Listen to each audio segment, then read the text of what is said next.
베스트 리더 그 발표 내용 듣고 다음에 이제 이 미국 스포츠 산업에서 아주 극찬을 한 리더 위에 보통 보스라 그래.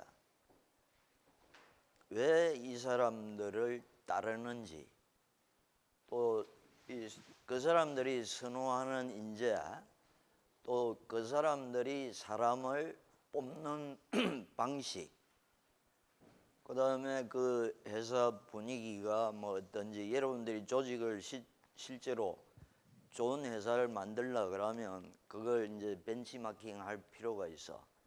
그 중에서 두 사람만 소개를 해줄 건데, 우리나라 스포츠 조직에 왜 창조적인 인재가 필요한지 그건 이제 여러분들 몫이야. 근데 일반 뭐 스포츠 조직뿐만 아니고 우리나라 조직은 뭐 창조적 인간 하는데 그게 이 크기가 힘들어 사실은. 근데 뭔가 창조하고 크리에이티브한 조직을 만들려 그러면 어릴 때부터 이 미친 놈들을 키울 줄 알아야 되는데, 창조는 원래 미친 놈들만 할 수 있어. 아무나 평범한 사람들이 할 수 있는 건 아니야. 그 영역을 넘어서기 때문에 우리나라 교육제도에 이 큰 문제가 있는 게, 또 조직 관리하는 사람들 항상 무난한 걸 좋아하기 때문에, 선호하기 때문에 이 우리나라에서는 창조적 인간이 아주 크게 되기가 힘들어 사실은. 그런데 실제로 뭔가를 창조하려고 그러면 그런 인재들이 활약할 수 있게 뭘 만들어줘야 돼. 나중에 여러분들이 조직을 관리하는 책임자가 되면 반드시 그런 미친놈도 정상적인 사람하고 같이 이제 업무를 할 수 있는 분위기를 만들어줄 줄 알아야 돼. 꼭 돼서는 안 되는 사람, 자기보다 못한 사람을 뽑는 사람들이야. IQ 130이 넘으면 그 사람들은 자기 밑에 IQ 200짜리를 두려고 노력을 해. 그런데 IQ 100 이하인 사람은 꼭 밑에 70 이하짜리 사람들만 뽑아. 자기보다 한참 능력이 떨어지는 사람들만 뽑는다고. 그거는 여러분들 능력이 어떻게 되든지 간에 이 조직이 잘 되게 하려고 그러면 자기보다 능력 있는 사람도 데리고 있을 줄 알아야 돼. 그게 리더가 아무나 될 수는 없지만, 이 좋은 리더들은 항상 자기보다 나은 사람을 이제 자기 조직에 영입하려고 애를 쓴다고. 저는 우리나라 스포츠 조직 리더를 생각하다가 유재학 감독을 생각하게 됐고요. 그래서 목차는 이제 선정 이유와 기준, 평가, 결론으로 구성되어 있습니다. 예, 선정 이유는 이거 유재학 감독님 이력인데 이렇게 선수 시절 천재 포인트 가드였고, 그 다음에 어린 나이에 최연소 감독을 맡아서 이렇게 수많은 대회에서 우승도 하고 능력을 인정받아서 그런 이유도 있고, 그 다음에 이분이 지금 모비스 감독인데 감독 부임 전에 이 모비스 팀이 성적이 최하위였는데 감독 부임 후 이제 언론에서 재활공장, 신인 사관학교 하면서 이제 명문 구단으로 도약했기 때문에 유재학 감독님을 선정하게 됐습니다. 그래서 평가 기준은 교수님께서 PPT 보여주셨던 대로 좀 따라봤는데요. 경력이랑 전문성, 그다음 지도자 자질, 그래서 관찰력, 과감성, 책임감, 포용력, 선수 능력 파악, 이렇게 이 기준을 가지고 평가를 해봤습니다. 그래서 먼저 경력하고 전문성 같은 경우는 우선 선수 시절 우선 한국 농구를 대표하는 포인트가 선수 능력으로서 거의 최고라고 할 수 있었고, 그 다음에 또 코치로 은퇴를 빨리 했지만 코치가 되자마자 공부도 되게 많이 하고 이제 감독의 지원 아래 이제 전술관장이라든가 훈련 지도를 다 하면서 지도자 코스를 철저히 밟고 또 감독이 되었고, 그리고 이제 뭐 치밀한 두뇌 싸움 막 작전 승부에서 별명이 만수거든요. 만가지 수라고. 그리고 또 지금 한국 프로농구계에서 정규리그 최다승인 감독이고요. 그래서 이 경력이나 전문성에서는 거의 감독들 중에 최상이라고 할 수 있습니다. 그리고 지도자 자질에서 이제 관찰력이 그 선수 능력을 보고 이제 뭐 잘못된 점이나 이런 걸 평가하는 그게 관찰력인데, 이제 맨 처음에 최하위였던 팀에 부임한 이후에 이제 선수단을 관찰해 보니까 선수들이 다 따로따로 이렇게 끼리끼리 모여 다니는 걸 보고 이제 훈련과 합숙 시 이제 열애 없이 아침 식사를 같이 하면서 좀 대화를 할 수 있게 하는 제도를 정착했고요. 그리고 또 선수들의 장점을 개개인을 본 다음에 이제 장점을 분석하고 이를 최대한 활용하도록 유도해서 섬세한 지도를 해서 좀 관찰력에서 높은 점수를 줬습니다. 그리고 또 선수 능력 파악은 이제 이게 자질이 있는 선수와 없는 선수를 구별하는 게 선수 능력 파악인데, 유재학 감독이 이제 당장 승패보다 멀리 내다보고 이제 신인을 키운다 해서 좀 양동근과 함지훈을 꼽아봤거든요. 좀 양동근 같은 경우는 드래프트로 1순위로 들어오긴 했지만 그때는 좀 가드로 1순위이긴 한데 좀 뭐 패싱 센스 뭐 이런 게 좀 부족했는데, 유재학 감독님 지도 아래 이제 뭐 정규리그 MVP 이외 챔피언 결정전 MVP하고 지금은 이제 뭐 최고의 가드로 지금 손꼽히고 있고요. 함지훈 같은 경우도 예전에 이제 하위 드래프트로 들어왔고, 그다음에 좀 운동 능력이 좀 떨어지는 이제 빅맨이라고 했는데, 함지훈도 조련을 해서 이제 이 두 선수들이 지금 KBL의 대표 스타가 됐거든요. 이게 또 감독님이 훈련을 시켜서 이 능력도 높게 봤고요. 그다음 과감성 같은 경우는 이게 우지연인데 이제 팀이 하위였기 때문에 이제 조직력을 강화시켜야 되니까 이제 팀 내 가장 최고 스타 우지연을 이제 식스맨으로 바로 돌려버려요. 이런 거 과감성이 있었고, 그 다음에 또 하경과 파벌주의 탑반데, 그냥 유재학 감독님이 학벌 이런 거를 중시를 안 하거든요. 막 그래서 이제 뭐 자기가 연대 나왔다고 연대 선수를 뽑는 게 아니라 하위 대학 선수도 뽑고 그냥 능력만 보고 성실성 중시하고요. 그 다음에 코치 선임할 때도 이게 임금배 코치라고 경희대 출신을 수석 코치로 임명시켰는데, 이게 왜 의의가 있냐면은 당시 농구계가 지금 같은 학교 출신이거나 친분 있는 사람을 선택하는 게 관례였는데, 유재학 감독님은 이런 거를 다 거부하고 했기 때문에 좀 과감성에서도 높은 점수를 줬습니다. 그리고 책임감 같은 경우도 맨날 미팅이나 이제 선수들 할 때 선수들한테 책임 돌리지 않고 다 자기 책임이라고 이런 거에서 볼 수 있었고요. 그다음 포용력 같은 경우도 이렇게 말씀을 하셨어요. 뭐 남의 말을 많이 들으면 들을수록 배우고 도움이 된다고. 그리고 뭐 이제 기자들하고 뭐 사례가 있는데, 기자들하고 뭐 카메라맨 이런 거 회식 자리 때 소주를 들고 40분 동안, 그때 20명 정도 됐는데 모든 스태프한테 가서 소주 한 잔씩 하면서 20명의 얘기를 다 들었대요. 그리고 그런 사례가 있었고, 그 다음에 또 팀에 이게 막 팀이 전술이 되게 구성원이 되게 약했는데, 이제 막 셀러리 캡도 원래 70%를 다 채워야 되는데 이때 한 66%였거든요. 그래서 이런 막 반쪽짜리 선수들 무명들을 데리고 챔피언전 우승도 하고 좀 가지고 있는 패로 최고의 조합을 만들어서 이거 포용력도 좋다고 할 수 있습니다.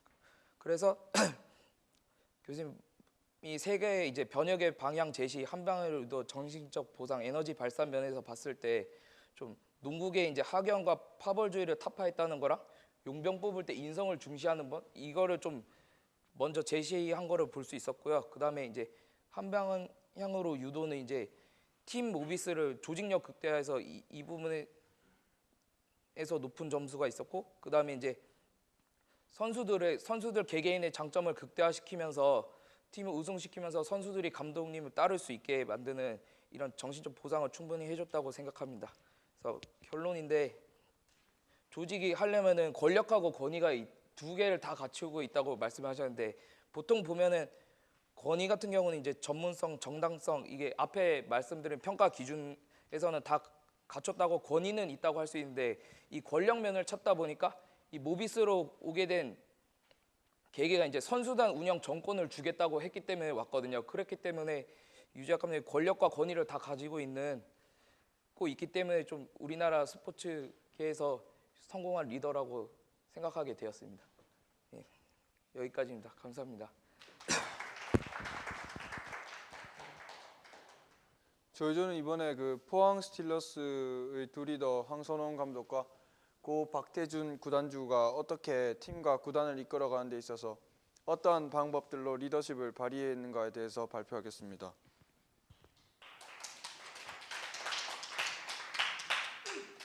목차입니다. 첫 번째 이제 황선홍 감독부터 박태준 구단주까지 순서대로 변혁의 방향성 제시, 구성원을 한 방향으로 유도, 정신적 보상을 통해서 어떻게 에너지를 발산하는가, 이 세 단계로 나누어서 리더십을 발휘하는 과정을 설명드리겠습니다. 첫 번째, 황선홍 감독의 변혁의 방향성 제시입니다. 첫째로 황선홍 감독이 어떤 문제에 이제 직면하여서 변혁을 다짐하게 되었는가를 설명하고, 변혁을 어떠한 방향을 제시했는가 설명하고, 마지막으로 그에 따른 결과를 설명드리겠습니다. 이제 변혁의 계기로서는 메인 스폰서 포스코가 재정이 어려워지면서 긴축 재정에 들어갔고, 이제 그에 따라 고연봉을 차지하고 있는 외국인 선수들을 영입하지 못하게 됩니다.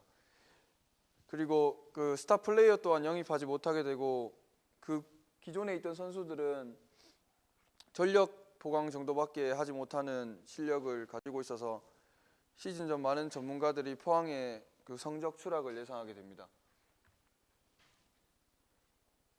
황선홍 감독은 여기서 이제 기존의 외국인 선수들이 기존 국내 선수들보다 부수적인 부분과 높은 연봉으로 가지는 국내 선수들의 허탈감을 오히려 없앨 수 있다고 긍정적으로 받아들이고, 그들만의 선수들에게 동료의 움직임을 보고 생각하는 패스 플레이를 강조했습니다. 일명 스틸타카라고 불리는데, 티키타카와 이제 포항 스틸러스의 스틸을 합쳐서 스틸타카라는 팀 플레이를 개발하게 되었습니다.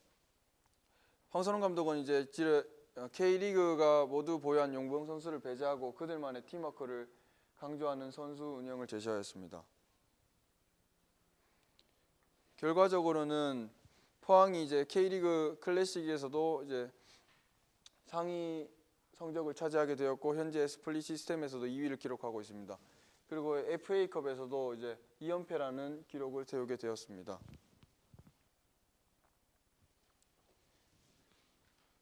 두 번째, 황선홍 감독이 어떻게 구성원을 원하는 방향으로 유도한가에 대해서 설명드리겠습니다.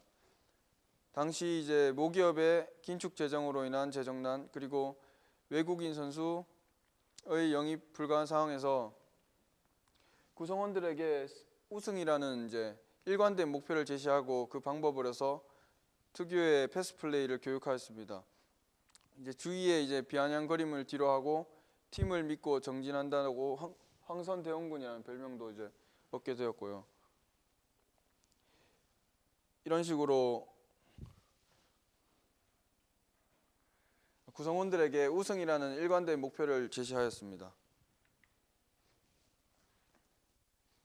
마지막으로 팀 구성원들에게 이제 어떠한 정신적 보상 그리고 동료를 불러일으켜서 에너지를 발산하였는가에 대해서 설명드리겠습니다. 이제 황선홍 감독은 원팀, 원스피릿, 원골이라는 슬로건을 제시하여 조직력을 강조하였고, 게시판 그리고 휴대전화를 통해서 선수들과 소통을 자주 하게 되었습니다. 이로써 선수와 감독 간의 신뢰 관계를 형성하게 되었습니다.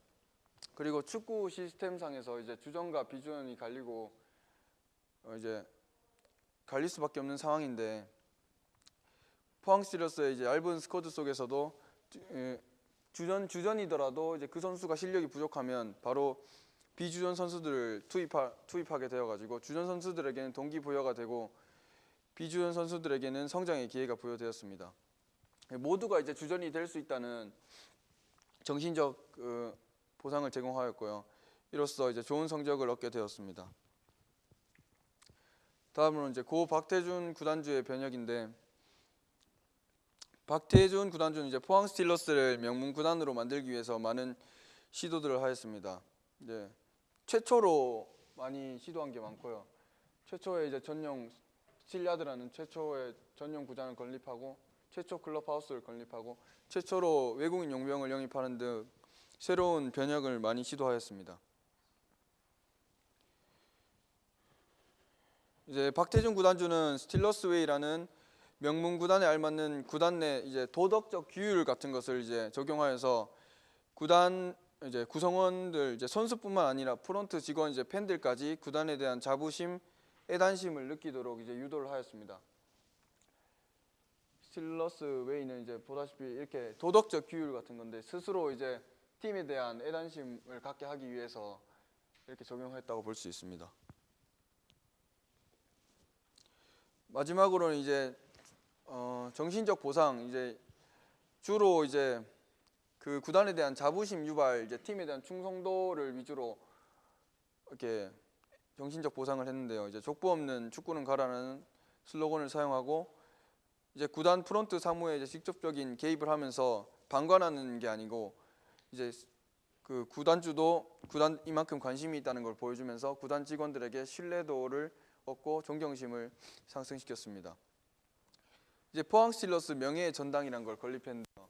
포항 스틸러스 내에 이제 그 많이 기여를 한 이제 팀에 기여를 하거나 뭐 이외에도 많이 기여를 한 구단 내 이제 명예의 전당인데, 이런 명예라는 정신적 보상을 줌으로써 구단 내 충성심 또 자부심이 상승됐다고 할 수 있습니다. 이제 이게 마지막으로 정리를 할 거예요. 일단 황선홍 감독은 이제 팀의 위기를 조직원들과 이제 소통과 신뢰를 잘 지키면서 극복해 나가면서 이제 개개인의 능력보다 이제 조직원들의 팀워크가 중요하다는 점을 잘 알려주게 되었습니다. 그리고 박태준 구단주는 조직이 이제 성공하는 과정에는 끊임없는 혁신이 필요하고 그것을 지지해주는 구성원들의 소속감, 정신적 보상을 적절히 해줘야 된다는 것을 배울 수 있었습니다. 이상입니다.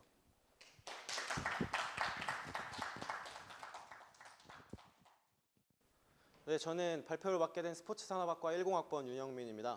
저희는 이번 13년 프로야구 시즌에서 가장 돌풍을 일으킨 팀 중 하나인 넥센 히어로즈와 그리고 그 감독인 염경엽 감독의 리더십에 대해서 알아보았습니다. 일단 목차는 염경엽 감독의 선정 동기와 그리고 이제 리더십 조건에 맞춘 분석 그리고 결론까지 되겠습니다. 첫 번째는 왜 염경엽 감독을 골랐는지입니다. 일단은 넥센 같은 경우는 현대 유니콘스에서 이제 바뀌면서 우리에서 넥센까지 이렇게 오면서 7위, 6위, 7위, 8위, 6위 같이 이제 8개 구단 중에서 계속 이제 하위권만 차지하는 팀이었는데요. 승률 같은 경우도 거의 4할이 안 될 때도 대부분이었고 4할을 겨우 넘기는 수준이었습니다. 근데 이랬던 이제 넥센 히어로즈가 이번 13년에는 128경기 72승 54패 2무 승률 5할 7푼 1리 그러니까 6할에 다다른 이 성적과 3위를 기록하면서 포스트 시즌에 진출하게 되었는데요. 저희는 이 원인과 이 원인을 저희가 분석하려다가 저희는 염경엽 감독의 리더십이 원인이 아니었을까라고 생각을 해서 저희 염경엽 감독의 리더십에 대해서 알아보기로 했습니다. 일단 염경엽 감독은 현대 유니콘스 선수 시절부터 해서 일단은 운영팀 과장 수비 코치를 또 지내고 또 LG 트윈스로 넘어가서 스카우트 팀 또 다시 1군 수비 코치를 하는 등 계속 좀 여러 방면에서 일을 하면서 좀 다양한 경험과 다양한 이런 지식들을 그리고 정보력을 쌓았다고 볼 수 있습니다. 작년에는 넥센 히어로즈에서 1군 주루 코치랑 작전 코치를 같이 하고 있다가 이제 넥센 히어로즈 감독으로 정식으로 이제 취임하게 됩니다. 이제 저희가 염경엽 감독이 어떤 리더십을 가지고 있는지 저희가 분석을 해봤습니다. 첫 번째로는 위기와 문제점 포착이었습니다. 일단 넥센 히어로즈 같은 경우는 재정적으로 굉장히 힘든 팀 중에 하나였습니다. 재정적인 위기로 인해서 주축 선수들이었던 스타 플레이어들을 FA에서 뺏기거나 아니면 다른 팀에게 어쩔 수 없이 반강제적으로 이적을 시켜야 하는 상황들을 많이 맞으면서 이렇게 많이 이탈이 됐었고, 그로 인해서 경기력이 들쭉날쭉하다가 결국 이제 성적 부진이라는 안 좋은 결과까지 얻게 되었는데요. 저희는 이런 상황에서 이제 염경엽 감독은 취임하자마자 변혁의 방향성을 제시하기 시작합니다. 일단 먼저 본인이 직접 경기는 선수가 하는 것이고 감독은 그 방향성을 제시할 뿐이다라고 말을 하면서 두 번의 작년에는 포스트 시즌에 6위를 하면서 실패를 했었는데 두 번의 실패는 없다. 뭐 잘 되면 선수 덕분이고 못하면 스태프 탓이다. 뭐 이런 식으로 말을 하면서 선수와 프론트, 선수와 이제 감독 간의 이런 상호 신뢰성을 구축하기 시작했고요. 이제 좀 변혁의 시작을 알렸습니다. 그리고 이제 구성원의 조직화 부분인데요. 일단 이 구성원의 조직화 부분에서는 효율성과 자율성을 추구했다고 볼 수 있습니다. 일단 효율성으로 봤을 때는 염경엽 감독 같은 경우는 참 특이했던 점이 시즌이 시작하기 전 전지훈련에서 아예 선수들에게 이렇게 말을 했다고 합니다. 넌 이번 시즌 주전이고 넌 이번 시즌 백업이 될 것 같다. 이렇게 아예 선언을 함으로 인해서 거의 확실한 이분화를 이뤘는데요. 이것이 물론 백업 선수들에게는 좋은 소식이 아니었겠지만 일단 선수 관리 측면에 있어서는 주전과 백업을 이제 확실히 나누면서 좀 관리 측면에서도 좀 쉬워졌고 훈련을 하는 데 있어서도 좀 불필요한 요소들을 제거할 수가 있었습니다. 그리고 특히 뭐 오윤 선수 같은 이런 노장 선수들을 오히려 앞선에 세우는 것이 아니라 백업으로 뒤로 미루면서 경기가 점점 진행될수록 좀 더 중요한 상황이 오게 되고 좀 더 중요한 선수가 필요했을 때 노장 선수들을 투입시키는 등 이런 좀 효율적인 야구를 추구를 했고요.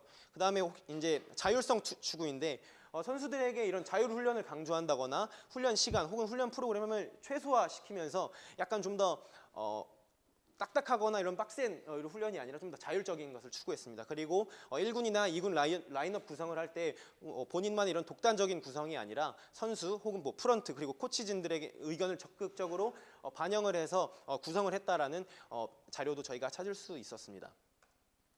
그리고 이제 염경엽 감독은 취임을 하자마자 기자회견에서 본인이 직접 제리 로이스터 감독의 두려움 없는 야구, 그리고 김시진 전 감독의 소통의 야구, 그리고 김성근 감독의 데이터 야구를 접목시킨 야구를 한번 실현해 보겠다라고 선언을 했었는데요.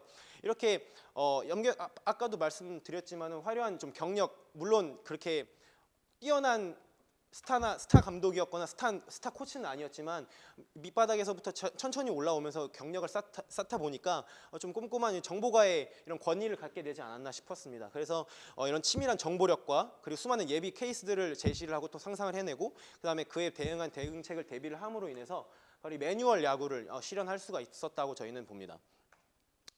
그다음에 이 매뉴얼 야구를 실현을 하면서 화려한 성적이나 또 화려한 또 이런 선수들이 또 이제 기량까지도 이제 끌어올리면서 좀 많은 좋은 성적을 얻어냈고 초반에는 잠깐이지만 이제 1위까지 하게 되는데요.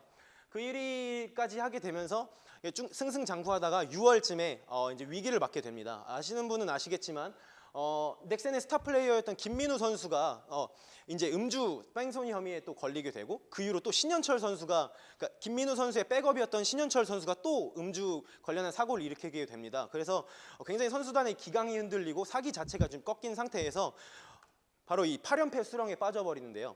넥센 같은 경우는 지금 굉장히 좋은 분위기로 인해서 뭐 4강이 진출이다, 뭐 무슨 혹자는 뭐 코리안 시리즈까지 뭐 진출할 수 있다라는 이런 루머까지 퍼뜨렸었는데 결국에는 이렇게 8연패에 빠져버렸습니다. 그런데 이제 이 염경엽 감독 같은 경우는 이 위기 관리를 어떻게 했냐면 일단 즉각적인 위기 상황 대처를 잘 했다라고 볼 수 있습니다. 김민우 선수도 물론 사과를 했지만 일단은 그것보다 먼저 앞서서 염경엽 감독이 기자회견을 열어서 본인이 사과를 해서 이건 선수 잘못인데 너무 욕해주지 말라. 내 관리를 못한 자신의 책임이고 자신이 책임을 지겠다라고 이렇게 얘기를 하면서 좀 신속한 사과로 인해서 좀 위기 관리 전략을 또 하나 썼다고 볼 수 있고요. 그 다음에는 이제 해당 선수였던 김민우 선수와 신현철 선수를 이제 경기 출전 정지라던가 이런 감봉 등의 이런 중징계를 함으로 인해서 좀 더 팬들이나 이런 협회 쪽에 이제 많이 신뢰를 얻었다라고 할 수 있습니다. 그리고 이제 8연패에 빠지면서 이제 경기 스타일 자체에도 이제 발빠른 변화를 이루게 됩니다. 휴식의 여건이라던가 아니면 발빠른 이런 대처, 이런 매뉴얼 야구에서 좀 약간 더 실질적인 승부 야구로 바꾸겠다고 이렇게 선언을 했는데요. 예를 들면은 우리나라 지금 현재 13 시즌 가장 세이브를 많이 올린 손승락 선수 같은 경우는 초반에 염경엽 감독이 아예 선언을 했습니다. 우리 팀은 마무리 선수를 1이닝 이상 던지지 않겠다. 이것이 매뉴얼 야구에 들어가 있는 항목이고 1이닝 이상 던지면 체력적인 이런 안배 문제에서 좀 걸림돌이 되기 때문에 1이닝만 던지겠다 했는데 계속 그것 때문에 뭔가 블론 세이브가 나고 아니면은 또 후반에 자꾸 밀리는 상황이 일어나니까 이제 손승락 선수를 1이닝 반 오늘 뭐 2이닝까지 이렇게 던지게 하면서 이제 정말 이기기 위한 승부 야구로 좀 더 변하게 됩니다. 그래도 그 와중에 매뉴얼 야구는 지키게 되고요. 그리고 이렇게 위기 관리를 잘 하게 되면서 결국에는 이 승률 6할, 5할 7푼 1리라는 승률을 이루게 되고 그리고 포스트 시즌까지 진출하게 됩니다. 마지막으로 이제 물질적, 정신적 보상으로 인한 에너지 발산 유도인데요. 일단 첫 번째로 사진 같은 경우는 이제 훈련 관련한 사항입니다. 아까도 말씀드렸지만 선수들에게 좀 자율적인 훈련을 강조를 했습니다. 좀 더 자세히 말씀드리자면 선수들에게 뭔가 내가 너에게 너는 뭐가 필요하다. 너는 이 훈련을 해라. 넌 이 시간에 무엇을 해라. 라고 이렇게 아예 통보를 하는 것이 아니라 너가 생각했을 때 너는 어떤 것이 부족하겠니? 너는 어떤 훈련을 하고 싶니? 넌 어떻게 하면은 잘 하겠니? 이런 식으로 좀 더 생각하게 만들었고요. 본인들의 훈련 프로그램을 본인들이 좀 약간 짤 수 있게 도와주었고 자신이 어떤 게 부족할지 좀 더 계속 사고를 할 수 있도록 도와줬다고 합니다. 그리고 이제 그 훈련을 포함해서 또 자발적이고 또 자율적인 휴식까지 제공을 했는데요. 뭔가 계속 짜여지는 이때는 훈련을 하고 이때는 휴식을 하고 이렇게 정해진 것이 아니라 정말 자신이 너무 힘들어서 훈련을 하기 힘들 때는 또 휴식을 제공을 하고 뭔가 자신이 훈련이 끝났지만 좀 더 할 수 있겠다라고 싶은 선수들에게는 좀 더 훈련을 하도록 이렇게 여건을 보장을 해주면서 좀 더 선수들에게 이제 심리적으로 또 정신적으로 좀 보상을 또 뭐 안정이라던가 좀 만족감을 줄 수 있었고요. 또 대표적인 예로 이제 포스트 시즌 준비 기간 중이었는데 보통 프로야구 팀 같은 경우는 포스트 시즌에 진출을 하면은 합숙 훈련을 하는 게 관례입니다. 합숙 훈련을 하면서 좀 더 강도 높은 훈련과 스케줄을 짜는 게 맞는데 이태근 선수를 비롯한 주요 선수단들이 염경엽 감독에게 건의를 합니다. 저희는 합숙 훈련을 좀 힘들겠다. 합숙 훈련이 좀 그렇다 힘들다 이렇게 얘기를 하는데 거기서 뭐 바로 노발대발로 화를 내는 것이 아니라 오히려 괜찮다. 그러면은 출퇴근하면서 훈련해라.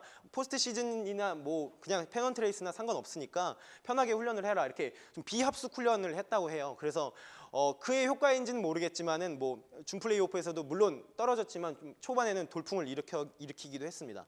그리고 옆에 사진 같은 경우는 이제 준 플레이오프 1차전이 끝나고 나서 인터뷰 사진인데 저 말이 보이실 겁니다. 승락이 공은 좋았습니다. 다만 코치진의 수비 위치 지정 실수였죠. 그 경기를 보신 분은 아시겠지만 넥센 히어로즈가 앞서가고 있다가 우리나라 최고의 마무리 투수 중 한 명이었던 손승락 선수가 블론 세이브를 기록하게 됩니다.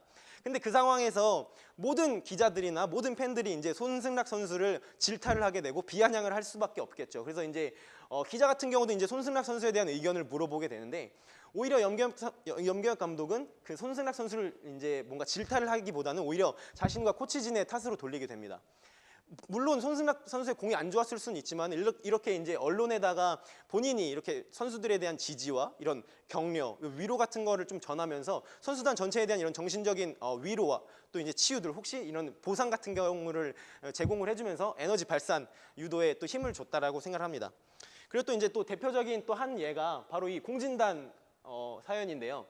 여러분 아시는지는 모르겠지만 굉장히 고급 한약이라고 합니다. 뭐 한 알에 5만 원짜리 하는 이 공진단이라는 한약을 본인이 사비를 털어서 1,500만 원어치 약을 사서 선수단에게 돌렸다고 해요. 그 다음에 게다가 그 약을 만들 때 특별히 그 한의사에게 피로 회복이랑 집중력 강화에 좋은 재료를 좀 넣어달라고 이렇게 주문을 했다는 후문이 있었는데요. 이 공진단이라는 약 자체가 재료에 따라 이런 효과가 달라지는 약이기 때문에 그렇게 주문을 했다고 합니다. 그럼 공진단을 이렇게 돌림으로 인해서 뭔가 신체적인 이런 변화라던가 뭐 업그레이드가 뭐 사실 있다고라고는 볼 수가 없었겠죠. 그 경기 직전에 뭐 준 것이고 이것 때문에 뭐 경기에서 이겼다. 이것 때문에 초반에 2연승을 했다라고는 볼 수가 없겠지만 일단은 감독이 자신의 돈을 털어서 이렇게 선수들에게 직접 제공을 함으로 인해서 선수들은 더 열심히 하게 될 이유가 당연히 생겼겠죠. 좀 더 사기가 생겼고 좀 더 열정이 생겼고 감독과 코치진에 대한 신뢰가 저는 이때 이 사건 때 좀 생겨서 초반 이 2연승이라는 돌풍을 일으키지 않았나라고 생각을 해봤습니다. 이제 이렇게 여러 가지 이제 리더십 기준에 맞춰서 저희가 분석을 해봤는데 마지막 이제 결론입니다. 첫 번째로 이제 본인이 취임을 하자마자 위기에 대한 제대로 된 포착을 했고요. 그 다음에 그거에 대한 위기 관리를 제대로 했었고, 그다음에 효율적인 이제 조직 구성, 또 그리고 물질적이고 정신적인 만족감을 추구함으로 인해 제공을 함으로 인해서 동기부여를 일으켰고요. 그다음에 본인 자체가 이제 능력상으로 이제 수많은 경험이나 정보력을 가짐으로 인해서 권위와 권력까지도 좀 생기지 않았나 싶습니다. 그리고 마지막으로 이 모든 방향을 한 방향으로 다 제시를 하고 구성원, 뭐 코치진이라던가 프런트진 그리고 선수단 모두에게 확실하게 이 유도를 할 수 있게 됨으로 인해서 이런 능력을 다 합쳐서 정말 최고의 리더의 조건에 부합하지 않나 저희가 생각을 해왔습니다. 네, 이상입니다. 안녕하십니까. 이번 발표를 맡게 된 1학번 신승엽입니다. 저희는 KBL KT 손익붐의 전창진 감독을 선정했습니다. 목차로 우선 선정 이유와 변형의 방향성, 그리고 구성원 방향성, 그리고 정신적 보상을 이야기해 보겠습니다. 먼저 선정 이유에 있어서는 슬램덩크의 안한수 감독님을 기억하실 겁니다. 대학 시절 스파르타 감독으로 선수들을 지도했었는데 그런 촉망받던 유망주 중 하나가 그런 스파르타식 교육을 이기지 못하고 미국으로 진출했다 실패한 후에 자살을 하게 되었습니다. 그 이후로 왼쪽에 보이시듯 무서운 호랑이 선생님에서 오른쪽에 이런 영감님 이미지로 바뀌고 이렇게 지도 방법도 많이 바뀌게 되었습니다. 전창진 감독도 비슷한 면모가 있어서 흥미로울 것 같아서 이렇게 찾아보게 되었습니다. 전창진 감독은 원래 호랑이라고 불리울 정도로 강한 카리스마로 선수단을 휘어잡는 리더십을, 위강적 리더십을 발휘했었습니다.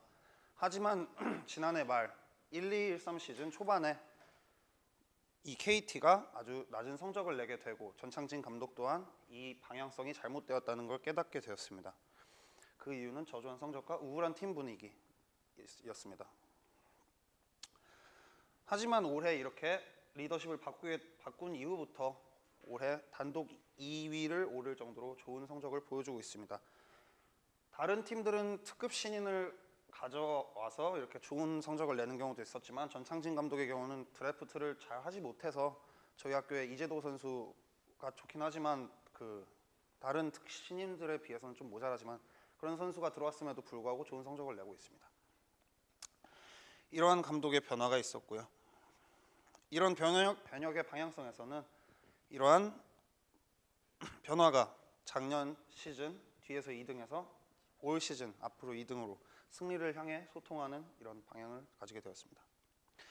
이런 구성원 같은 경우들은 앞서 말씀드렸듯이 작년 시즌엔 선수들의 얼굴에 웃음이 하나도 없었습니다. 하지만 올해 감독이 변하고 이렇게 서로 믿음을 가지고 소통하며 전창진 감독이 의례적인 칭찬들을 많이 하게 되자 이렇게 선수들이 신이 나서 좋은 성적과 좋은 플레이를 보여주게 되었습니다.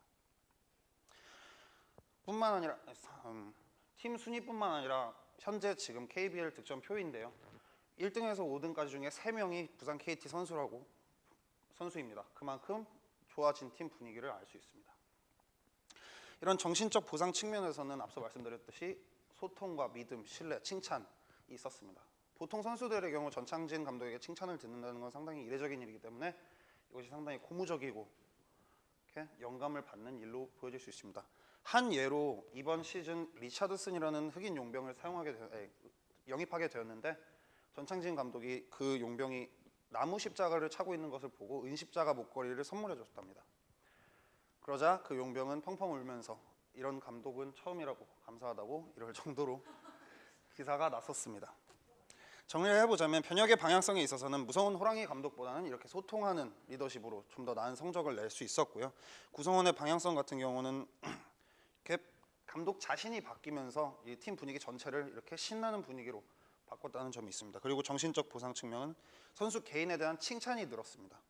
또 이렇게 마음 대 마음으로서 옛날에 호랑이였을 때는 상상도 하지 못했던 이런 선수들로서는 상상도 하지 못했던 이런 소통이나 즐거운 대화 같은 것이 이렇게 이 단체를 변화시키지 않았나 싶습니다.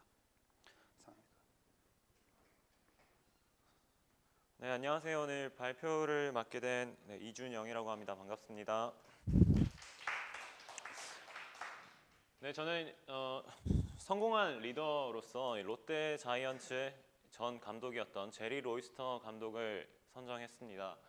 네, 그 2001년부터 2007년까지 8888, 577 네, 마치 대리운전 번호 같이 착 감기듯이 롯데의 성적은 암흑기, 정말 지독한 암흑기를 겪었습니다. 심지어 그 역대 최소 관중, 그 일일 역대 최소 관중의 순위에도 당당히 이름을 올리고 있는데요. 제가 이렇게 표시해 놨듯이 69명. 네, 심지어 그 야구장의 쓰레기통 수보다 더 적은 관중이 왔었다고 합니다. 네, 그리고 또 워낙 관객들이 안 오니까 롯데 구단에서 이제 선착순으로 오는 300분에게 아이스크림 월드콘을 제공하겠다라고 했는데 그 300명이 채 오지 못해서 그 아이스크림이 다 녹았다는 그런 전설적인 이야기도 전해져 내려오는 이곳 사직구장 롯데 자이언츠입니다. 네, 그래서 2008년에 롯데는 이제 제리 로이스터 감독을 취임을 시킵니다. 네, 이제 한국 프로야구 역사상 최초의 외국인 감독으로 부임을 하게 되는데요. 네, 그때 당시에 롯데 자이언츠는 선수들은 패배주의와 이 의욕 상실에 빠져 있었고요. 그리고 감독은 이제 2001년부터 7년 사이에 빈번한 감독 교체로 인해서 그 리더십이라고는 찾아볼 수가 없었습니다. 심지어 뭐 인천 감독이 잠깐 롯데에 부임했을 당시에 아예 시즌 중반에 이런 선언을 합니다. 우리는 이번 시즌 포기한다. 그래서 지금 시즌 중에 우리는 내년 시즌을 위한 훈련에 돌입한다. 네, 그래서 시즌 중에 과한 훈련으로 주축 선수였던 이대호 선수나 이런 선수들이 부상을 당하기도 하는 그 리더십, 되게 좋지 못한 리더십을 보여주기도 했었습니다. 네, 그리고 팬들 또한 이미 지독한 암흑기를 겪으면서 무관심으로 일관하기 시작했고요. 그리고 이제 구단마저도 정수근 선수나 이상목 선수 같은 그런 한두 번의 이제 FA 선수를 영입한 것 외에는 여전히 짠물 경영을 보여주기도 했습니다. 네, 하지만 이제 롯데자이언츠 제리 로이스터 감독이 부임을 하면서 많은 것들이 바뀌게 되는데요.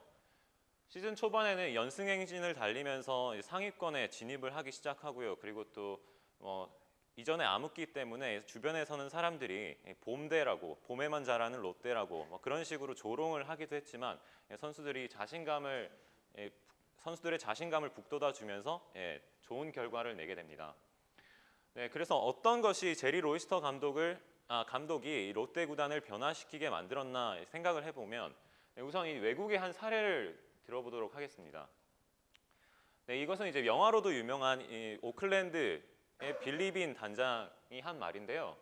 네, 우리가 해서는 안 될 첫째는 양키스를 따라하는 것이다. 네, 양키스의 방식을 따라하면 그들에게 매번 질 수밖에 없다. 그들은 우리가 취할 행동을 3번이나 반복할 여유가 있기 때문이다라고 합니다. 네, 그래서 이 1등, 그러니까 상위권으로 진입하기 위해서는 무작정 1등을 따라해서는 안 된다라고 얘기를 합니다. 그 팀의 상황에 맞게, 팀 상황에 맞는 팀만의 철학을 가지는 것이 중요하다라고 얘기를 합니다. 네, 그래서 마찬가지로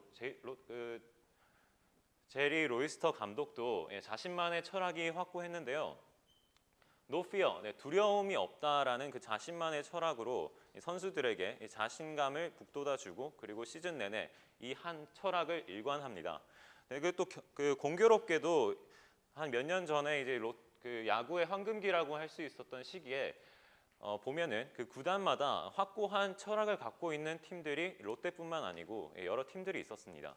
네, 그 중에서는 이제 김성근 감독의 되게 섬세한 야구, 섬세한 야구도 있었고 김경문 감독의 뚝심 있는 야구, 이처럼 한 야구장에서 여러 팀들이 자신만의 철학을 이렇게 각 철학을 버리면서 그 경기들을 이렇게 벌여나갔기 때문에 더 많은 팬들을 불러들여 드릴 수 있었다고 생각을 합니다. 네, 그리고 두 번째로는 수평적인 리더십인데요. 그때 포스트 시즌 진출할 당시에 나머지 3개의 구단의 그 감독들은 수직적 리더십을 좀 중요시 여겼던 반면에 로이스터 감독은 수평적 리더십을 중요시 여겼습니다. 한국의 이 관념대로라면 이제 도저히 상상도 할 수 없는 일들이 이제 그 롯데 덕아웃에서 벌어지곤 했었는데요. 혹자들은 기강이 없다라고도 얘기를 했지만 오히려 이런 것들이 선수들과 이 프론트 간의 어떤 그 경계를 허물고 그리고 더 가까워지면서 서로 간의 믿음을 줄 수 있었다고 생각합니다. 그래서 선수들도 제리 로이스터 감독님을 위해서라도 열심히 뛰겠다라는 이런 투지를 불사르기도 했습니다. 그 결과 3년 연속 포스트 시즌을 진출하는 쾌거를 달성하기도 합니다. 네, 다음으로는 팬 친화적인데요. 네, 국물 있는 불고기 전골 없이는 못 산다. 예, 그만큼 로이스터 감독은 한국 감독, 롯데 자이언츠 감독으로 부임하면서 한국에 대한 애정이 남달랐습니다. 네, 그래서 그만큼 한국을 사랑하는 감독이다 보니까 이 부산의 팬들 또한 이 롯데 자이언츠 제리 로이스터 감독을 찬양하기도 했는데요. 그래서 과거에는 이 골대라고 해서 이렇게 저기 관중석에 보면은 저런 말들을 막 이렇게 붙여놓곤 했었는데, 이렇게 그 감독의 롯데 사랑과 그 부산에 대한 사랑과 그런 것들이 이제 팬들을 야구장으로 불러 모으면서 이렇게 많은 이제 팬들이 모여들게 됩니다. 그리고 3년 연속 홈 100만 관중을 돌파를 기록하면서 이 한국 프로야구 역사상 전무후무한 기록을 남기게 됩니다. 네, 그래서 이런 것들을 종합해 봤을 때, 그 제리 로이스터 감독의 이 철학은 리더십, 경영진을 춤추게 만들었는데요. 그래서 2009년에는 한국 구단 최초로 흑자 경영을 달성합니다. 우리 여러 구단들이 여러 기업들이 이제 그 구단들을 후원하지만 항상 흑자를 낸다기보다 적자만이라도 면하자라는 이런 주의였는데, 관중 수입을 비롯해서 스포츠 상품, 그리고 광고 영업, 브랜드 상품 등 여러 가지 수익원들을 이제 계속 창출을 해내면서 매출이 300억을 달성하고 순이익이 50억이 났다고 합니다. 그리고 롯데 경기가 하루 벌어지는 날에는 우리 롯데마트의 일일 매출과도 맞먹을 만큼의 그 매출을 기록했다고도 합니다. 네, 그래서 결론을 말씀드리자면, 야구는 고대 그리스 아테네 아고라처럼 야구장에서는 그 각 팀마다 자신만의 그 철학을 가지고 그 철학을 향연이 이루어져야 된다고 생각을 합니다. 그래서 그런 면에서 제리 로이스터 감독은 롯데에게 그 노피어라는 그 철학을 심어준 감독이 아니었나 생각합니다. 네, 감사합니다.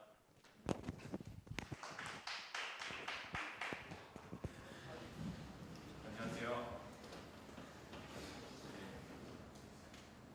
저희는 이제 다른 조와 좀 다르게 해외 스포츠의 리더십 사례를 조사를 하였습니다.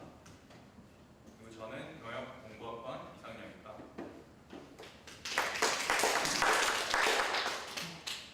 저희 조가 이제 이 사례에 대해서 조사를 하게 된 계기는 지금까지 조광래호 그리고 최강희호를 지나오면서 대표팀 사령탑의 리더십에 많은 의문부호가 제시되고 있는 그런 상황에서 해외에서 어떤 대안을 찾을 수 있는가, 그런 의문점에서 이러한 과제를 수행하게 되었습니다. 저희 조는 그러한 대안을 찾기 위해서 호세 무리뉴라는 그런 대안을 자세하게 리더십 측면에서 조사해 보았습니다. 먼저 호세 무리뉴에 대해서 간략하게 소개를 드리자면 1963년 1월 26일생인데 한국 나이로 51살입니다. 1992년부터 2000년까지는 스포르팅 CP나 FC 포르투 혹은 바르셀로나 같은 팀에서 수석 코치로 경험을 쌓고, 그 이후에 감독 데뷔는 포르투갈의 벤피카에서 감독 데뷔를 시작하게 됩니다. 기록을 살펴보자면 본격적으로 유럽에 이 조제 무리뉴라는 감독이 각인된 것은 2002-2003 시즌에 우승과 컵 대회 우승하고 리그에서 1위를 차지하고 컵 대회에서 우승하고, 그리고 UEFA 챔피언스 리그보다는 격이 떨어지지만 유로파 리그에서 우승을 차지하면서 3관왕을 달성하면서 유럽의 이름이 알려지게 되었고요. 그 다음에 2003-2004 시즌에 수많은 명문 팀을 제치고 UEFA 챔피언스 리그를 우승하면서 거장 감독의 대열에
선수로서의 자신은 부족하지만 이제 경기를 읽는 시각이나 아니면 선수를 분석하는 능력이 탁월하다고 파악하고 일찍 선수 생활을 접고 지도자의 길을 걸었습니다.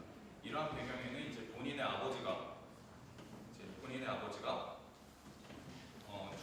포르투갈 국가대표팀 이제 골키퍼이자 클럽의 감독이었다는 점에서 이제 어린 시절부터 이렇게 쌓아 올려온 그런 리더십의 역량으로부터 기인한 것이라고 할 수 있습니다. 조제 무리뉴는 여러 가지 언어를 구사할 수 있기 때문에 이제 커뮤니케이션 스킬이 일단 있고 또한 뛰어난 선수장 여러 해에 걸친 이제 위대한 지도자 아래에서 이제 뭐 바날 같은 이제 위대한 지도자 아래에서 쌓아올린 그런 뛰어난 선수 장악 능력 또한 팀 조직 맞춤형 전술 같은 이제 예를 들면 뭐 첼시나 이제 인터밀란에서의 전술을 극명하게 갈리는 이런 전술을 사용했는데 이제 그런 맞춤형 전술을 시험했고요. 제 수업 시간에 배운 대립 관리 측면에서 한번 분석을 해보도록 하겠습니다. 대립 관리는 이제 여기에선 특히 주안점이 된 것은 이제 개인과 부서의 이제 대립 관리인데요. 이제 이런 대립 관리는 이제 분명 부정적인 측면이 있지만 이제 의욕과 창조성이 증가된다는 그런 순기능이 있습니다. 원활한 전술적 구상을 위해서 구단과의 대립을 하였는데 이는 이제 본인이 이제 구단에서 이제 밀어주고 싶은 선수와 이제 본인이 이제 지향하는 그런 경기 스타일을 가진 선수 분명 그러한 점에서 많은 대립을 했고 이제 그러한 대립을 통해서 이제 최대한 절충점을 찾아가면서 이제 좋은 성적을 거뒀다고 할 수 있습니다. 또한 무리뉴는 이제 거친 언론 플레이와 이제 상대방 구단 감독이나 아니면 뭐 구단 자체에 대해서 이제 비판을 이제 과감하게 하는 그런 감독으로 유명한데 이제 이러한 것 때문에 유럽 축구 협회로부터 이제 뭐 예를 들면 뭐 상대팀한테 이제 졌을 경우에 이제 뭐 상대팀 심판 매수했다 뭐 이런 식으로 이제 이런 식의 좀 심한 이제 언론 플레이도 많이 하고 그랬는데 이제 징계도 먹고 그랬지만 이제 그러한 것으로 이제 그런 것이 이제 좋게 표현된다면 이제 팀의 사기를 진작시키고 이제 자신의 명예가 조금 훼손되는 거는 이제 팀의 성적 위해서 괜찮다 이런 성향을 보여주고 있습니다. 그 다음으로는 이제 리더십에서 이제 변혁의 방향성을 제시한다는 그런 측면을 들 수 있습니다. 이제 무리뉴는 이제 구단별 브랜드를 인지하고 그에 맞는 이제 그 팀이 가지고 있는 자원과 이제 선수 등을 활용한 이제 최적화된 전술과 목표를 제시합니다. 그래서 이제 첼시가 그 아브라모비치 구단주가 처음에 부임하기 전에는 이렇게 유럽에서 손꼽히는 강호가 아니었습니다. 그 전에는 이제 EPL에서 중상위권이나 중위권 정도에 속하는 그런 이제 이미지였는데 이제 그런 상황에서 이제 막대한 자금력이 유입된다고 해서 이제 좋은 자원을 바로 끌어올리는 게 아니라 이제 어느 정도의 성과를 보여줘야 이제 바로 좋은 자원을 이제 끌어오고 성과를 낼 수 있는 것입니다. 그래서 이제 그에 맞는 영입, 이제 스타급 플레이어를 바로 영입할 수 있는 게 아니라 이제 유럽에서 떠오르는 이제 실제 평가보다 저평가된 혹은 이제 주목하지 않지만 분명 기량으로는 훌륭한 그런 선수들을 주목하면서 이제 유럽의 강호라는 그런 성과를 얻게 됩니다.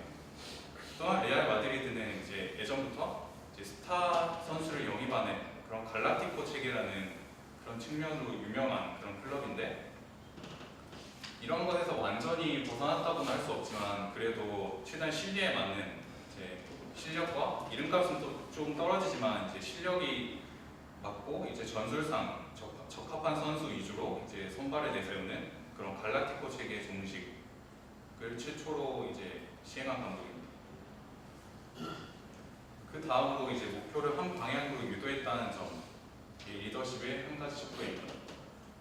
이제 리그 우승에서 나아가 세계 재패하는 목표를 제시하였고요. 또한 무리뉴 감독은 승리 지상주의적 감독으로 되게 유명한데 이제 인터밀란에 있던 시절 시절 가장 좋은 성적을 얻었지만 그 상당히 지루한 경기라는 점에서 좀 까이기도 했습니다. 하지만 이제 본인은 이제 뚜렷한 철학으로 이제 이러한 비판에도 불구하고 본인의 소신과 전술을 꿋꿋이 지향해 나가는데요. 승리하지 못한다면 특별할 수 없고, 하지만 나는 승리한다.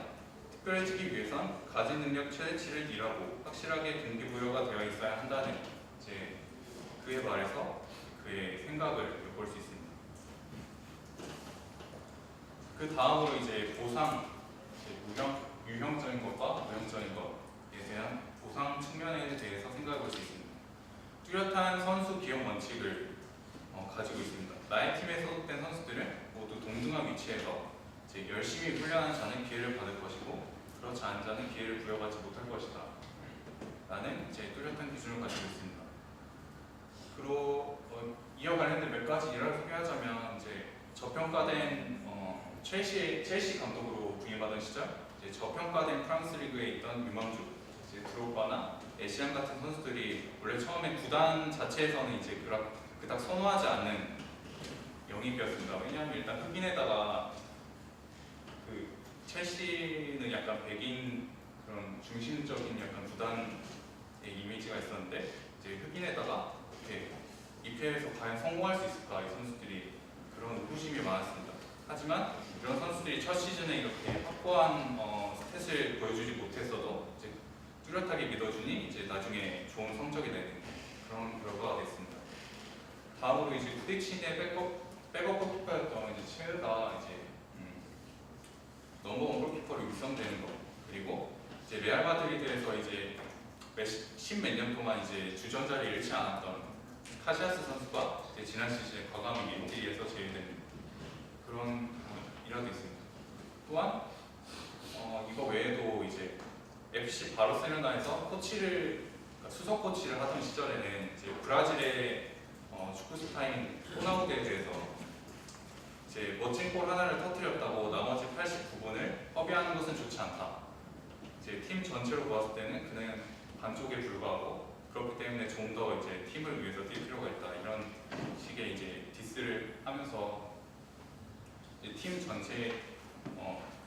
전체에 대해서 이제 특정 선수만 몰아주는 게 아니라 이제 팀을 위해서 뚜렷한 이제 성과주의 선수 기용 원칙을 내세웠습니다.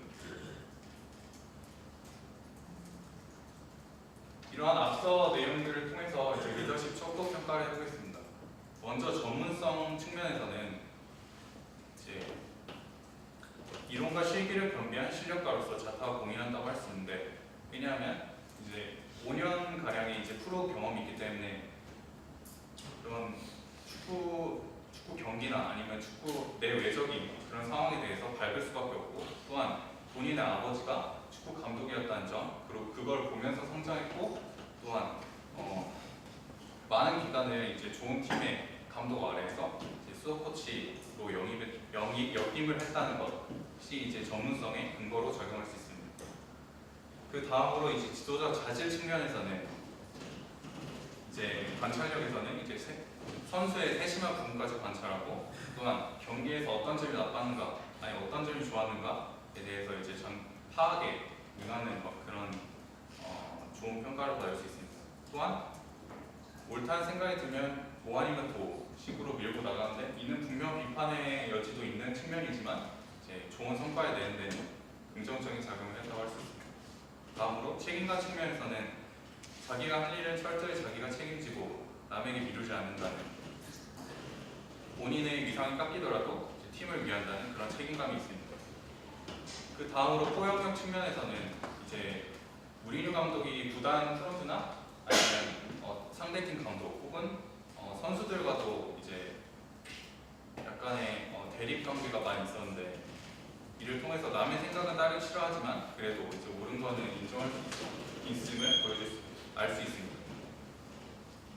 마지막으로 선수 능력 파악에 대해서는 이제 분명 무리뉴도 사람이고 이제 실패한 영입이 있고 성공한 영입도 있기 때문에 이제 판단의 시간은 걸리지만 비교적 어느 정도는 정확히 구분한다고 평가할 수 있습니다. 이런 앞선 내용을 통해서 결론을 내리자면 이제 일관성이 있고 감동 있는 리더십이라고 결론 지을 수 있습니다. 이를 통해 리더십이 적용되면 선수들의 사기가 증가되고 끈끈한 팀의 소속감이 형성이 됩니다. 그로 인해 높은 성과를 얻을 수 있는 그런 자양분이 된다고 생각합니다. 이러한 조제 무리뉴의 리더십을 통해서 얻을 수 있었던 결론은 완벽한 리더십은 없지만 보다 나은 방향을 존재한다는 그런 것이고, 분명 여기서 우리나라 축구 대표팀 혹은 다른 스포츠 클럽에서 얻어갈 교훈이 많다고 생각합니다. 저희 발표는 이상이었습니다. 이 과제도 여러분들이 외부에서 이제 봐서, 물론 무리뉴나 뭐 영경엽 이런 사람들 전부 다 뭐 리더십이 있고 좋은 실적을 냈지만, 이 과제 하면서 여러분들이 반드시 알아야 될 거는, 저런 세 가지 장면에 처했을 때 리더십이 있다 없다 소리를 들으려고 그러면 어떻게 해야 되는지를 항상 앞으로 명심을 해야 돼.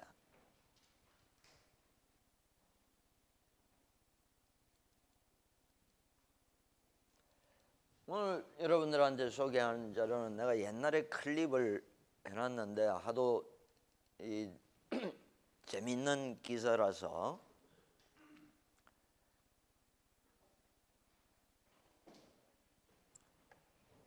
이게 gifted boss, 이게 gifted라는 게 영어로 타고난이야, 천부적인 이런 뜻을 갖고 있어. 물론 이 리더보다 보스 소리를 들으면 뭔가 카리스마도 있고 아주 휘어잡는 힘이 있을 때 이제 우리가 보스라 그러는데, 이 보스에 관해서 이제 타고난 보스, 이 책을 쓴 사람이 있는데 그 중에서 소개된 게 미국 스포츠 비즈니스지에서 소개된 적이 있는데, 그걸 내가 클립을 해놨다가 하는데 여러분들 이걸 참고로 해. 이 사람들은 공통점이 있어. 좋은 인재는 절대로 굴러 들어오지 않는다. 제 발로 찾아오지 않는다. 그리고 깊은 물에 논다. 인력 시장에 잘 등장을 안 한다. 하는 좋은 인재에 대한 자기들이 갖고 있는 생각이 저렇기 때문에 꼭 좋은 인재를 영입하기 위해서는 이 개들이 노는 물로 직접 찾아가서 탤런트들 영입하는 방식으로 이 모셔오는 자세가 돼 있다는 거야. 이 뛰어난 리더 또 조직 관리의 귀재들은. 그래서 인재라는 게 뭔가 하면 이 사람들이 갖고 있는 공통점이 독창적이다, 또 야생두뇌다, 이 어떤 고정관념에 사로잡혀 있지 않다는 뜻이야. 그래서 평범한 조건에는 절대로 밑밥을 물지 않는다. 그래서 그 사람들한테 맞춤형 그런 조건을 제시하는 게 이 뛰어난 조직 관리자, 인사 관리자의 이제 공통점이야. 근데 일반적으로는 야, 좋은 사람 소개해 달라 해서 이제 거기서 선별을 하고 이제 좋은 조건, 뭐 연봉 얼마, 근무 조건 얼마, 뭐 이런 식으로 제시를 하는데, 이런 방식으로 해갖고는 절대로 최강팀이 될 수가 없어. 우수한 인재는 직접 찾아가서 모셔오는 게 맞고, 그래야지 그 조직이 팀이면 팀, 뭐 이 어떤 연구소면 연구소, 그래야지 이 강한 조직이 될 수가 있어. 그 강한 조직을 만들고 그걸 운영하는 뛰어난 보스 기질을 가진 사람의 공통점이 사람을 보는 눈이 저렇다는 거야.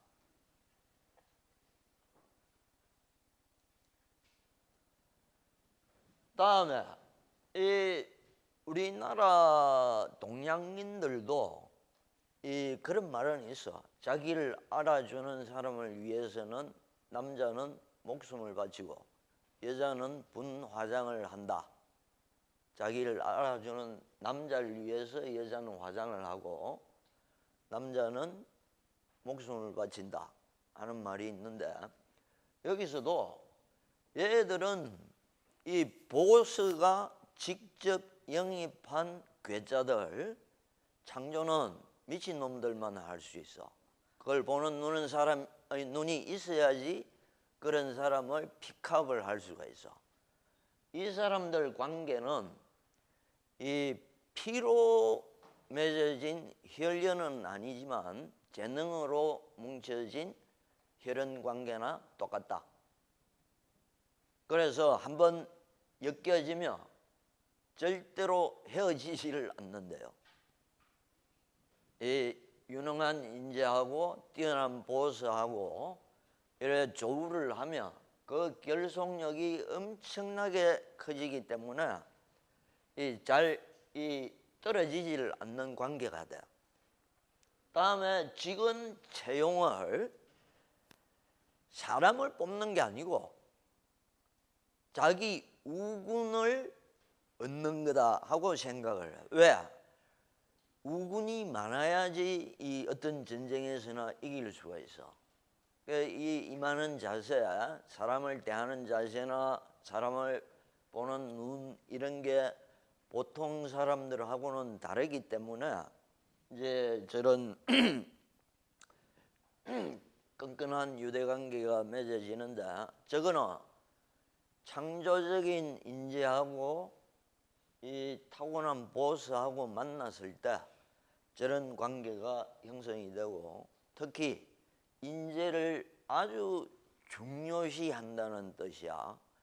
길거리에서 이 탤런트 캐스팅 하려면 그 사람들도 아주 발품을 열심히 팔아. 그래서 이제 자기가 찍어 놓은 걸 어떻게 하면 영입할 수 있을까 하고 독특한 이제 이 조건을 제시하는 경향이 있어. 근데 이 보스들 중에서도 제대로 좋은 보스를 못 만났을 때, 처음에 이제 뛰어들었을 때 못 만날 수도 있어. 그때는 이 해고 당하는데 아주 이골이 난 사람들이야. 이 지금은 유능한 보스가 됐더라도 자기하고 뭐가 안 맞을 때는 수없이 해고를 당한 사람들도 많아.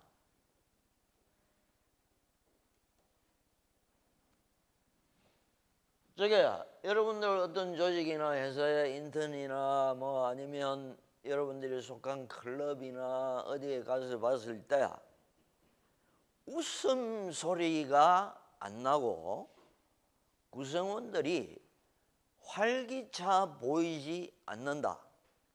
이러면 이런 사람들한테 배워야 돼. 저런 인재하고 보스가 만난 일자리에 가보면 진짜 에너지가 넘쳐.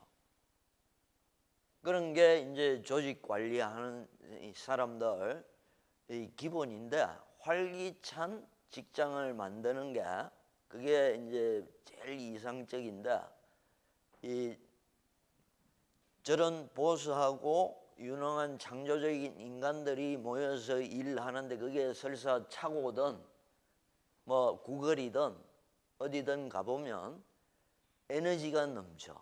여러분들도 어디 남의 사무실에 가서 한번 분위기를 보고 저게 에너지가 안 넘친다 이러면 조직 관리하는데 뭔가 문제가 있는 거야. 그럼 사람을 뽑을 때 이 자기 회사 또는 자기 팀의 일에 필요한 적임자 리스트를 미리 만들어놔. 거기가 공석이 됐을 때 사람을 뽑는 게 아니고 항상 그러니까 인재 데이터베이스를 나름대로 자기가 만들어 놓는 거지. 그리고 여차하면 이제 그 사람을 데리고 올 수 있는 조건을 이제 제시를 하는 거야.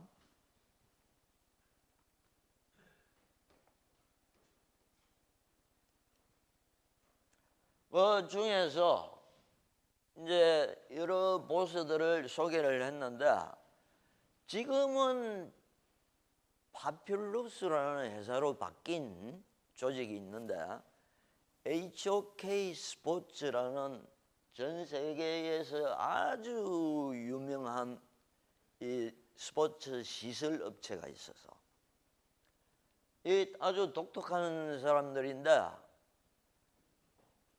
이 사람들이 작심을 하게 된 게 이 무슨 붕어빵 찍어내듯이 경기장 외관이 전부 다 비슷하니까 야 우리 아주 독창적인 스포츠 시설만 전문으로 설계하는 회사를 한번 만들어 보자 해서 이제 4명이 의기투합을 했어. 동시에 다니던 회사에 동시에 사표를 내고 만든 게 저 HOK 스포츠라는 회사인데 얘들은 틀림없이 창조적 디자인을 요구할 거다 앞으로. 그래서 저희들 꿈은 넥타이 안 매는 회사, 다음에 자유분방한 회사. 그리고 이 사람들은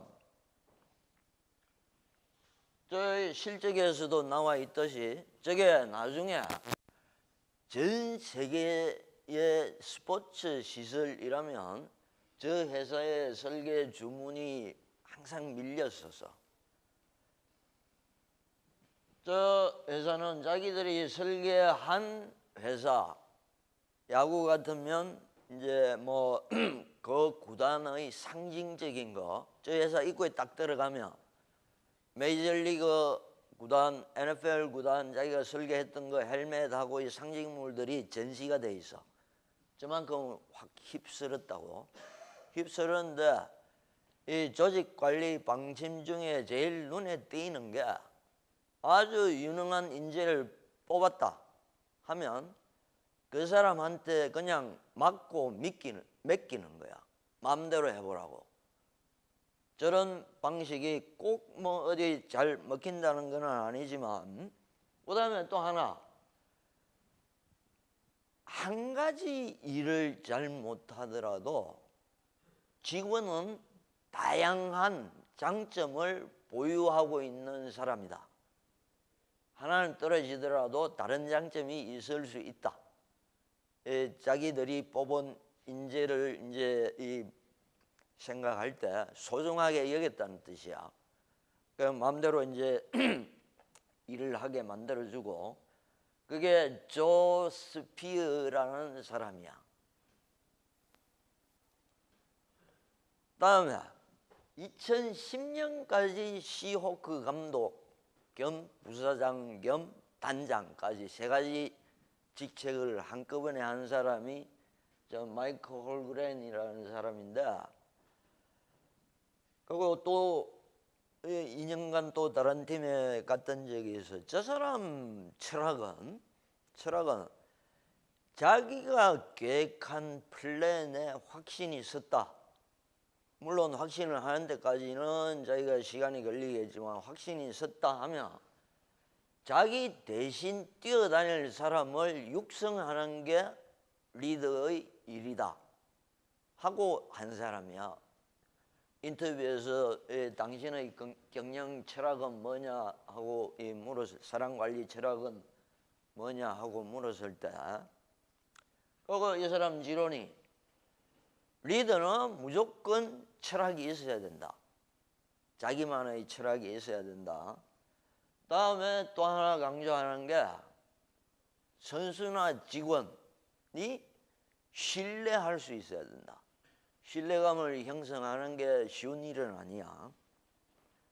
그 신뢰감이 형성되면 어떤 목표도 똘똘 뭉쳐서 달성할 수 있다 하는 게 이 사람 지론인데, 특이한 게 우리나라에서도 일본에서도 참 보기 힘든 현상인데, 얼마나 보수 기질이 있었으면 그린베이 패커스에서 저기 시애틀 시호크스로 이제 저 사람이 스카우트 제의를 받고 옮기는데, 직원 코치가 아니고 직원 12명이 같이 보따리를 사고 같이 이동을 해서, 이거는 내가 볼 때 저거는 보통 리더십이나 이 보수 기질 아니면 저런 현상은 참 극히 보기 드문 현상이야. 그래서 아마 최고의 보스라고 꼽았겠지만, 이런 게 이제 자기 철학이 있어요. 여러분들이 오늘 언급하는 리더들도 전부 다 자기 철학이 있는 사람들을 이제 어느 정도 뽑았겠지만, 이 철학이 분명해야 돼. 그리고 이제 내가 저번에 이야기했지만, 이제 이게 내가 지금 소개한 두 사람은 인재를 그런 식으로 봤단 말이야. 자기가 뛰어다녀서 오히려 이 모셔오려고 이제 노력을 하는 게 타고난 보스들이 본래 그래. 근데 지금 타고난 보스가 아니더라도 어떤 조직에서나 이 누가 과연 이 인재인가, 그걸 여러분들이 입사 지원서를 내거나 뭐 어디 인터뷰 할 때 과연 이 사람이 우리 회사에서 일을 잘할 수 있는가, 그걸 짧은 인터뷰에서 찾아내는 게 과제야. 우리나라는 아직까지 그런 과정을 거치지만, 여러분들이 조직 관리자의 입장에 대해서도 여러분들이 인재를 보는 눈, 이걸 정립을 해야 되고, 그다음에 여러분들이 가고 싶은 조직이 있으면 과연 그 사람들이 어떤 사람을 원하는지를 잘 파악을 할 필요가 있어. 다음에 문제, 인사관리는 뽑아놓고 방치를 하면 안 돼. 어떻게 하면 또 안 놓칠 건지, 이것도 아주 중요한, 인사관리에서는 아주 중요한 이제 업무 중에 하나야.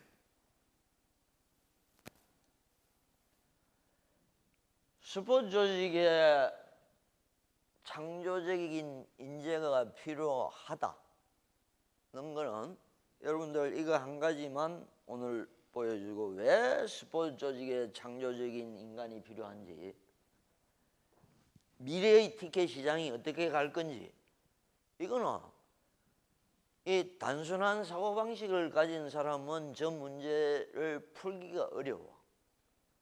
티켓이라는 게 관람을 할 수 있는 권리, 대가로 이제 이 만들어진 게 티켓이야. 저 사진은 1877년에 만들었던 최초의 시즌 티켓, 저걸 발명한 사람. 저 당시에는 저런 걸로도 혁신이었어. 그래서 한 단계 발전한 게 묶어 팔기, 또 그 다음 단계로 발전한 게 9억 8천만 원짜리 시즌 티켓, 고가 티켓. 다음에 PSL, 이건 티켓이라기보다는 이제 시즌 티켓을 살 수 있는 권리를 만들어서 팔았다고. 티켓은 따로 팔았어. 이런 걸 개발하는 이제 아이디어. 마지막으로 등장한 게 이 티켓이 투자의 대상이 돼. 그러면 이런 티켓 시장 우리나라에는 아직까지 없는데, 우리나라는 저기서 아직까지 고가 티켓까지도 못 갔어. 그러면 저 앞에 남아있는 저런 세 단계를 평범한 사고방식을 갖고 있는 사람들은 이 해법을 찾기가 어려워. 그리고 절대로 평범하지가 않고 할 일이 무지 많아. 스포츠 조직에서 할 수 있는 일이. 그래서 그런 사람들을 뽑을 때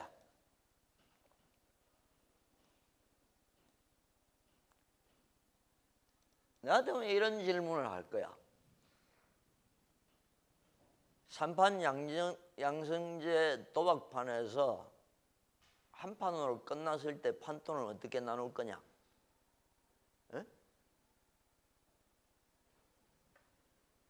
에? 논리적으로 접근을 하면 돼. 이거는 답이 명쾌해.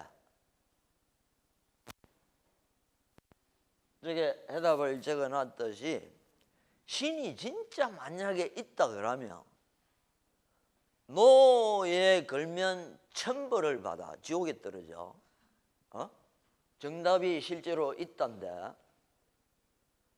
근데 없다에 걸면 노나 예스나 본전이야. 지옥으로 안 간다는 뜻이야. 이거는 확률의 문제야. 그러니까 뭐 이게 이때 어디다 거는 게 이제 자기한테 피해가 덜 올 건지, 아주 단순하지만 이거는 한 600년 전에 실제로 있었던 문제야. 만약에 내가 합리성 추리력을 묻는다 그러면 이런 질문을 물을 거야. 그러니까 여러분들이 리더십에 관해서 조사를 한 것도 그 포맷을 잘 기억하고 여러분들이 리더십을 발휘해야 될 기회가 생겼을 때는 절대로 놓치지 말라고. 뭘 해야 될 건지를 명심하고, 남을 평가하는 데는 될 수 있는 대로 이용을 안 하는 게 좋지만, 그것도 이제 여러분들이 그 포맷을 잘 기억을 하라고 이제 꼭 이 과제를 이제 내준 거니까 그런 각도에서 생각을 하라고. 자, 오늘도 이제 여러분들 과제 한다고 수고했는데 기억해야 될 거는 지금 내가 이야기했던 여러분들이 리더십을 발휘해야 될 장면에서 절대로 실기를 해서는 안 돼.